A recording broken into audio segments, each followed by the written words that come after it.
Aksi bom bunuh diri di Kampung Melayu, Jakarta Timur pada Rabu malam diduga berafiliasi dengan jaringan ISIS. Polisi saat ini sedang menelusuri lebih jauh kebenaran jaringan dari dua pelaku teror bom bunuh diri tersebut. Aksi penyerangan bom bunuh diri di Terminal Kampung Melayu, Jakarta Timur saat ini dalam penyelidikan Mabes Polri. Tugas mulai mencari siapa pelaku dan tergabung dalam jaringan teroris mana. Menurut Kepala Bagian Mitra Biro Penmas Divisi Humas Polri, Kombes Pol Awistiono menyatakan kemungkinan dua pelaku teroris di Kampung Melayu terkait dalam jaringan ISIS. Polisi melihat adanya kemiripan kejadian dengan peristiwa bom panci di Bandung yang terjadi bulan Februari lalu. Ada kemungkinan mengarahnya ke ISIS ya. Kembali lagi, tapi untuk kelompok apa nanti akan kita sampaikan ya. Dugaan keterlibatan ISIS pada bom bunuh diri di Terminal Kampung Melayu, Jakarta Timur juga diutarakan oleh mantan Kepala Badan Intelijen Negara Sutioso. Menurutnya kondisi ISIS semakin terjepit usai mendapat serangan di beberapa negara. Sehingga untuk menunjukkan eksistensi mereka, ISIS memerintahkan anggota melakukan aksi jihad seperti yang dilakukan di Asia dan Eropa.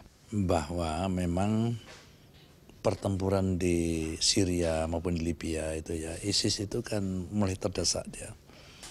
Jadi banyak sekali daerah-daerah yang tadinya dia kuasai direbut oleh pasukan pemerintah yang didukung oleh sekutu gitu. Nah memang yang kita tahu ya, hasil monitoring kita waktu itu ya, ada perintah resmi dari mereka gitu, ada perintah resmi untuk melakukan jihad di negara masing-masing gitu kan. Itulah yang terjadi di mana Perancis, yang terjadi di Inggris baru-baru ini Manchester. Ya, atau terjadi ya termasuk di Indonesia, saya kira ada hubungannya dengan itu kan. Mabes Polri masih mendalami serangan bom di Kampung Melayu. Namun bila melihat pola serangan yang dilakukan ISIS pada umumnya, serangan bom di Kampung Melayu memiliki kemiripan pola yang kerap dilakukan oleh ISIS.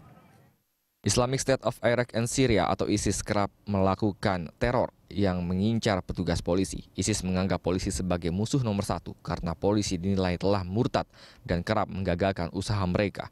Selanjutnya ISIS kerap melakukan serangan secara acak, tak melihat wilayah atau tempat tertentu. Hal ini seperti dengan teror yang terjadi di Manchester, Paris, dan Filipina. Setelah itu dalam melakukan serangannya, ISIS sama sekali tidak memikirkan untung rugi. Saat ini polisi masih menunggu hasil identifikasi dari tim gabungan terkait bom bunuh diri di Kampung Melayu yang menewaskan 3 polisi dan 2 pelaku serta belasan warga terluka.